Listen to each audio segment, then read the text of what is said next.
everyone. This video I'd like to go over energy independence. I've had a lot of conversations about this in the last few years, and I think it's a really good topic to go over. I'd like to go over electric vehicles because I know that's a hot topic just with everybody.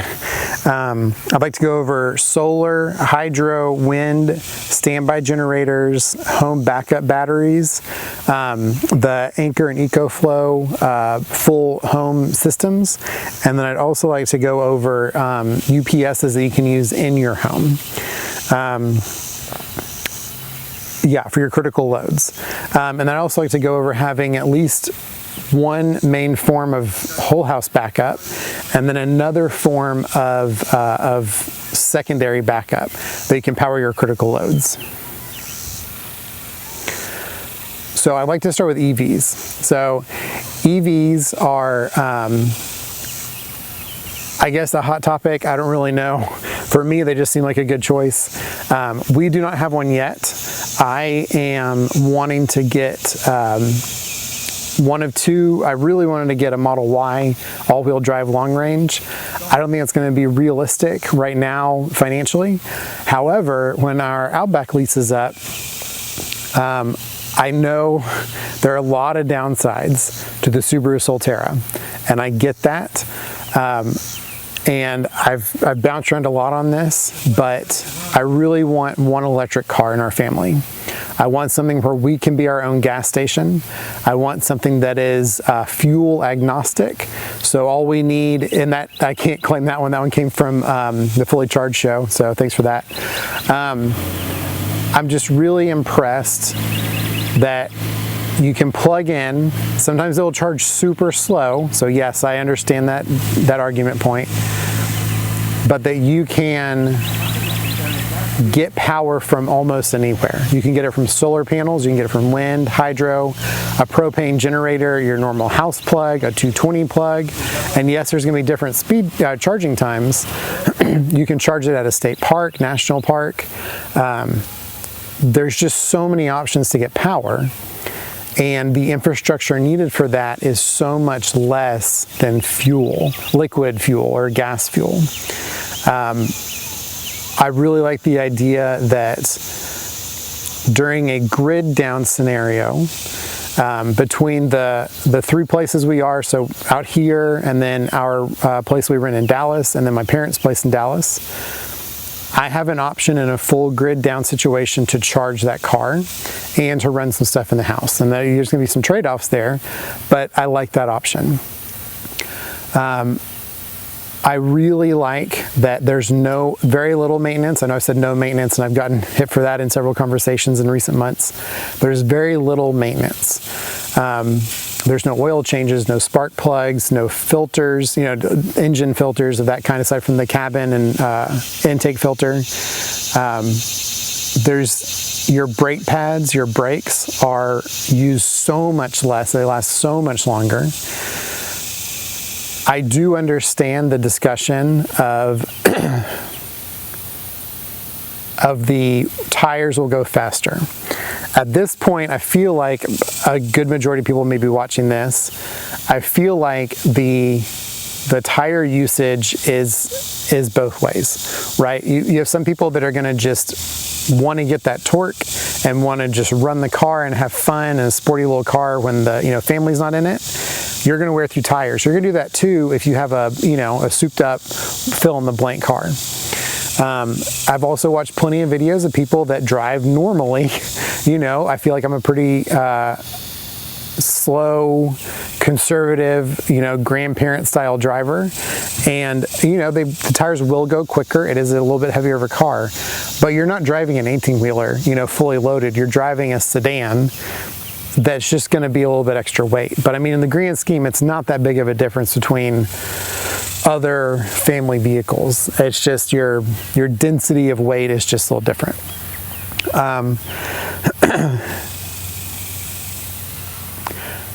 I just think it's good to have one, and I want to, like with radios and stuff I've done on this channel, I want to be the guinea pig and the lab mouse and try and do it. Like, standby generators, radios, phones, GoTenna mesh, all these different things. I want to use it and try it. And who knows, maybe it's a horrendous decision, and when the lease is up, I'll be running back to gasoline. I don't know. I don't think I will, but I like that. The next thing I want to go over is solar. I actually just talked to an electrician yesterday, 2 of them actually, for some stuff we're looking at. And the conversation of solar came up and the EV, but that's the thing. Yes, solar is very expensive. We actually got a quote for here for a full solar system with battery usage. Like, we could use the batteries overnight for a couple of days, even if it was raining and stuff, and still be able to charge it. And yeah, it was expensive. It was a lot. And we got the Generac standby generator that I've put in the video with the EMP shield. We've done that, and it was, I don't even know a fraction that would be of the cost. But I still really like the idea of solar. When we get to a point in our life where we can kind of build from scratch, whenever that's going to be, I really want to be truly off-grid on power, because at this point it is very doable to live very comfortably in a modern, nice house with normal luxuries and not be tied to an electric bill or a gas bill or a propane bill. And the equal side to that is when you've got like hurricanes that just happened in Houston a couple weeks ago, Snowmageddon that came through Texas a few years ago, major disasters, or say there's some kind of attack on the grid of any kind that delays stuff. You're your own microgrid, and it doesn't matter. The grid can go down and you won't even know unless you go to the grocery store or something. So that's a big perk for me too, is I like that you're just not reliant on anything. And yes, there's going to be maintenance. Yes, there's going to be a large upfront cost. But we're not in this boat. But for those that can afford that price point, I think it is a no-brainer to go with at least one EV and some kind of renewable power source with battery backup, or battery usage and backup. The other thing that I have a huge interest in, that I want to get into, but we don't live in a place to do this, is micro hydro. And that's getting a small hydroelectric generator and putting it on a constant stream or river, and it provides all your power all year round from just gravity and water. And if you set it up right, you can get a lot of power out of that system. And it is very low maintenance, and there's wonderful things. Same with the solar. You can run your hot water heater, will heat up with the excess power that's coming in, so you always have hot water. If you're going to do radiant floor heating, that excess energy turned to thermal energy, then turns into radiant floor heating. It's all, I know, not free, but you're not having to get that from outside of your little bubble. Anyway, micro hydro I think is just awesome. I would love to be in a position to do that. I think that is a wonderful renewable resource that is not used enough, that could get a lot of people independent really quick all day long with excess to waste. The other one is wind. This one is tough, right? Because you have to be in certain conditions, certain elevation. With the wind turbine has to be a certain elevation. All these different characteristics have to come into play. If you do have those though, then it's wonderful. And if you can have an inverter that can bring in multiple sources, say hydro and wind and solar or some combination of those, then you have redundancy galore on power input. There's just different maintenance, right? So for a wind turbine, it's moving mechanical parts. Just like the micro hydro, it's gonna need maintenance. Like, it's just how it's gonna be. Solar is gonna need cleaning. But if you know going into that, that's a really good place to be. The next thing I want to go over is something that I've noticed in the last year that has really gained popularity, and manufacturers have really gone all in on this thing of home battery power with inverters for your whole home, or off-grid stuff, whatever that is, like Anchor and EcoFlow. And those are amazing systems. I've watched a lot of those videos and a lot of those reviews, and being able to see the glimpse that we're like on the cusp of an energy change is really neat for me. Because again, my master's I'm working on is in critical infrastructure. I work at a place that works alongside critical infrastructure. I love that topic because without those basic needs of critical infrastructure, water, power, sewage, fuel transport, food, those kind of things, we don't exist as a current society. And you can easily, fall back into very primitive circumstances once those start to cascade away. So I'm just a huge advocate for that stuff. We can't do it right now, but I'm a huge advocate for it. And I am very happy to see that this is the thing that's starting. It's very cool to me. The next thing I want to go over is minimum of 2 forms of whole home power. So form 1, I guess, for the majority of the world, developed world, I guess, would be the grid, right? So your power comes in from power lines, comes into your house, comes into your breaker panel, and goes to whatever you have going to it. I think it's really important, and to echo this last hurricane that came through Houston, at its peak, around 2 million people were without power. And to me, knowing that a lot of those people could probably have had some form of standby generator, not solar, because again, I know the price is there, but there are some wonderful standby systems from Generac, that's who I like, but also Kohler, that you can have a small standby generator that runs your critical loads, right? Your, if needed, air conditioner, I would suggest for Houston, refrigerator and some lights, and your internet and a television to see the news, maybe something else. I would suggest a car charger, because then you could be able to charge your stuff, not have to worry about a gas station not having power. But you can have a small, not whole home, but a standby generator, so it just kicks on. They are pricey, but when you don't have power, and then you don't have power in the winter or in the summer,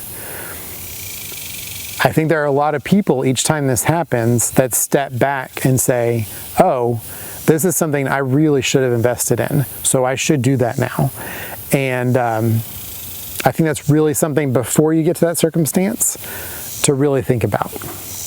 The next that I want to go over was a third option for your critical loads. So this could be a couple different routes. I'm a big fan of the UPS batteries, either from CyberPower, APS, or APC, sorry.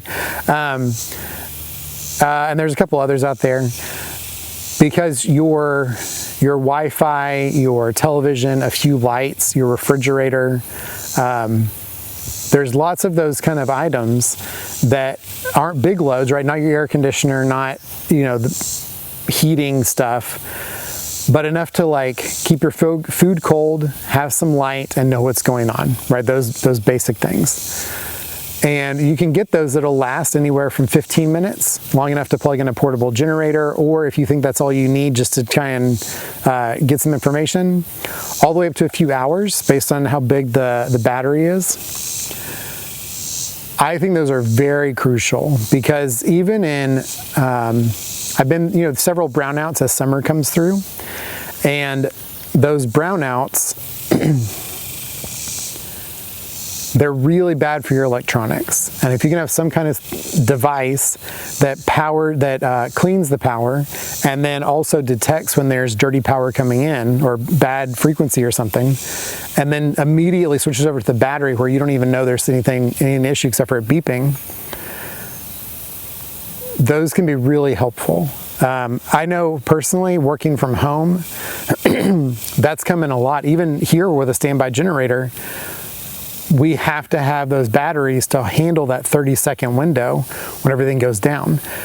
I've had many times at this point over the years where we've been down here on a weekend or during the week like this, and I'm doing Zoom calls and I'm in the middle of a call, and the power blinks, either from a storm or we're out rural here, and sometimes high winds just take out the power from not even here, from 20 miles away. Having that battery to have that moment is so nice because nothing changes, right? I know that time's going to pass, the 30 seconds are going to come by, the Generac's going to kick on, and then it's just going to be on until the power comes back on. And that's a huge help. And also just internet, because this also is a topic with a lot of answers. At this point, I feel like there's several people that have chosen to go with like the T-Mobile or Verizon Home 5G box. It's wireless, which is great, awesome speeds. It's redundant, right? One tower goes down, you still have some other towers. However, when there is a long-term outage and the generators and battery backups go down from those towers, then those towers go down, which means your cell phones go down, which means your internet goes down. And like us, I know a lot of people that don't have cable. We have an over-the-air antenna here and in Dallas. But if your internet goes down, your ability to communicate out in a normal manner, what is considered normal, right, without radio or anything, is gone. And I'm a huge advocate, even though like down here, we have super slow DSL. Our max that we've ever hit was 9 megs down here. But in all of the storms we've had, it has never gone down because it is buried and it is a hard line. And I am a massive advocate of when you can have hard line, because that will work. It'll take a lot to take down hard lines. Even if it's fiber to your house, those boxes that go down, yes, if power goes out and the light transmission and the converters have issues, yes, that's a thing. It is far more likely in that scenario that the cell phone towers have already gone down. Anything can happen, good to have redundancy in different areas, but I'm just a big advocate of hardline backup and then battery backup on top of that for communication, just to know what's going on. That's a huge thing. I think that's it on the energy independence part. I'm really happy to see both residential and commercial that we're getting to a point where all these different things are slowly starting to come together. Home backup power is happening. There's a lot of homes that are new construction that are just putting in some of these Anchor EcoFlow systems or Tesla Powerwalls, right? That's a huge thing.